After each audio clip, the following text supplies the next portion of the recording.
The movie begins with Andy, his wife, and their little daughter Rosie as they travel in a small boat along the river.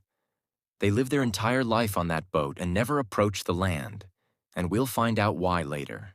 Andy spots two boys with their mother and father on the other side of the forest. When Andy goes up to greet them, their father pulls out a weapon, threatens Kay, and tells her not to even think about getting close to them. Andy returns to his boat and continues his journey on the water. When night comes, his wife tells him that they urgently need to look for a nearby house because their food supplies are almost finished, and soon they won't have anything left to eat. Andy replies that they must stay on their route toward the military zone and not leave the river until they reach it. As they continue moving, they find an overturned boat nearby. Andy goes to check it, hoping to find some food. He gathers everything he finds inside, but then hears a sound coming from behind a door. He panics, rushes out quickly, and returns to his own boat without seeing who made the noise. He gives the food to his wife and tells her that he went to the abandoned boat, reassuring her that the place was safe and completely empty so she wouldn't worry. He leaves her and goes to get some sleep. Kay then goes to the boat herself, looking for anything that might help Andy. But as she is leaving, something drags her back inside. When Andy wakes up and finds bloodstains on the floor leading to the bathroom, he follows them, only to find his wife bitten, with blood running down her leg. After giving her first aid, he tells her they must move quickly to the nearest hospital before the symptoms start appearing. They leave the boat and begin walking on foot, following the map. At the beginning of their journey, they come across burned bodies on the ground, which terrifies them. Then they find a car in front of them, with the keys lying underneath it. Andy finds a small jerrycan of gasoline next to him and uses it to refuel the car so they won't get stranded on the road. He quickly gets in after noticing an injured person nearby and drives off to escape from him. They are forced to stop the car to change Rosie, and suddenly Kay collapses and falls to the ground as the symptoms begin to appear. Andy tries his best to treat her. Later, she wakes up while sitting inside the car and notices a yellow fluid leaking from the bite wound. At that moment, she realizes that the transformation has already begun. She begs Andy to stop the car immediately, otherwise she will throw herself out. She gets out of the car, fully aware that she has less than an hour left before she turns, and that she might kill both of them if she stays with them in the car. This makes the situation extremely dangerous for Andy and Rosie. But Andy refuses to leave her. He forces her back into the car and insists that they're close to the hospital. On the way, Andy tries to avoid a transformed person standing in the middle of the road, but ends up crashing into a tree. When he regains consciousness, Andy is shocked to discover that his wife has already turned. As he tries to get his daughter out of the car, his wife attempts to bite him, and she succeeds, biting him on the arm.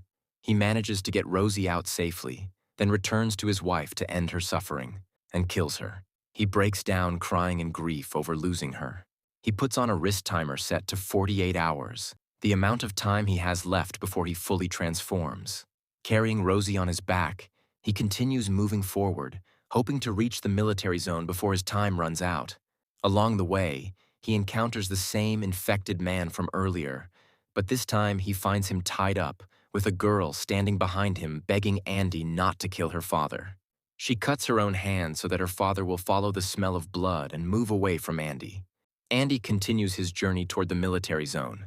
Night falls, and he searches for a place to hide, eventually choosing an abandoned school to stay in. There, he meets a woman named Etta, who used to teach the children at that school and refused to leave even after the outbreak spread. Andy begins to consider leaving Rosie with Etta so she can take care of her. But Andy notices from a distance that Etta is suffering from cancer, so he changes his mind and decides not to leave his daughter with her. He goes back out at night and sees a tribe gathered around a fire, calling out for someone named Tommy. He ignores them and heads inside to use the shaving razor his wife had given him. But he suddenly convulses, entering the first stages of his transformation. When the second day comes, he wakes up with about 32 hours left before his final transformation.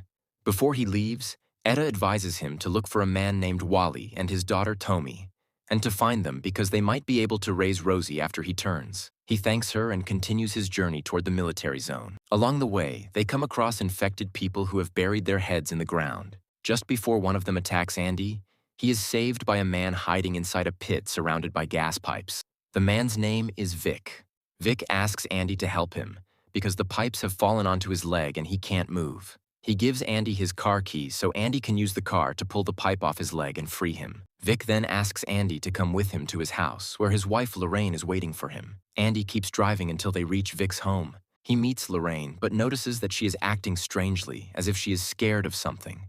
Andy leaves Rosie with her, then heads out with Vic on what Vic describes as a hunting trip. Vic teaches Andy how to hunt the infected. He shoots at them while they are gathered near a cage, killing them one by one. The two of them walk toward the cage, and Andy realizes that Vic has been stealing from the infected he kills. Vic tells him that once the outbreak is over, he will become rich and make a lot of money. Andy then discovers that Vic is keeping the little girl Tommy locked inside the cage and using her as bait. He has also imprisoned another person so he can lure and steal from the infected after killing them. They both return to Vic's house. When night falls, Andy decides to kill himself before he transforms, believing that his daughter will be safe with Lorraine and that she will take care of Rosie. But before he can do it, Lorraine stops him and tells him not to leave Rosie with them because Vic is not really her husband, and that he is actually the one responsible for her real husband's death. Andy is shocked when he realizes Vic has overheard them. Vic shoots him with a rifle, and Andy collapses unconscious. When he wakes up, he finds himself locked inside the cage with Tommy. Andy comes up with a plan to escape from the cage, and they manage to break free and run away. They head toward Vic's house to rescue Rosie and Lorraine. Andy steals the keys so they can unlock the shackles that were binding them. As they escape from the house, Vic wakes up and opens fire on them. Lorraine sacrifices herself to protect them from the bullets. She is shot and dies. Vic follows them, trying to kill them. They do their best to hide from him before he finds them. He gets very close, but luckily he doesn't see them. Tommy gives Andy the keys so he can unlock the shackles he was tied with. The symptoms of Andy's infection are becoming more and more visible. He decides to return to the river route to look for the family he saw at the beginning. As they continue walking, Tommy discovers that her father has died, and his body has been placed high in a tree, a traditional way of honoring the dead in her tribe. She explains that her mission was to bring the healer to save her father, but she was kidnapped and imprisoned, and now her father is gone. Andy tries to comfort her over her loss, but she becomes angry and tells him she doesn't want to continue with him and that she will stay with her father. Andy continues his journey alone, with only 9 hours left before his full transformation. He starts digging into the ground like the other infected, until he collapses and loses consciousness. When he wakes up, he finds that Tommy has returned to help him and his daughter.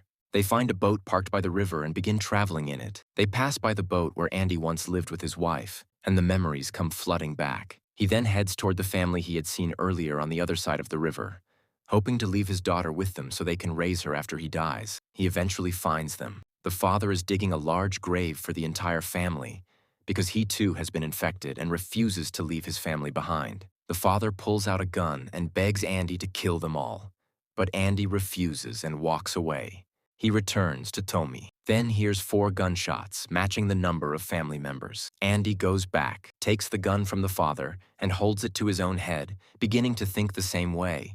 But his daughter is beside him, and for the first time, she says the word, Papa. Andy decides instead to search for Tommy's tribe so they can take Rosie and raise her after he transforms. They follow the trail of smoke until they enter a tunnel. Vic is standing at the end of the tunnel searching for them. Andy tries to kill Vic so they can make it through the tunnel. Andy hides among the infected. Vic starts shooting at them and almost shoots Andy as well. But Andy suddenly attacks him, and they struggle violently until Vic manages to grab Andy's gun and fire the last remaining bullet. The shot hits Andy in the side. Andy gets back up and moves toward his daughter, who is in Vic's hands. He pleads with him not to hurt her and manages to get Rosie back. He goes to Tommy so they can continue their journey together, leaving Vic wounded on the ground. The symptoms intensify, and Andy begins to transform. He leaves his daughter with Tommy and walks away from them as much as he can, so that if he loses control, Tommy will have the chance to escape with Rosie. Then Andy comes up with a plan. He carries both Rosie and Tommy on his back, while Tommy holds out a piece of animal meat on a stick in front of Andy's face once he transforms, so that he will keep following the scent of blood. And in this way, Tommy can control the direction he walks in. After Andy fully transforms, he continues moving forward with them on his back until they finally reach Tommy's tribe. Tommy climbs down from his back, and just before the healer kills Andy, she takes the perfume that Kay used to wear from her pocket and sprays it in front of him, allowing him to smell it one last time. The healer ends Andy's life, freeing him from his suffering. Andy dies, but only after fulfilling his final wish, ensuring that his daughter reaches someone who will protect her and raise her after he is gone. And that brings us to the end of the film. Don't forget to like, subscribe, and leave a comment. Thanks for watching, and see you in the next movie recap.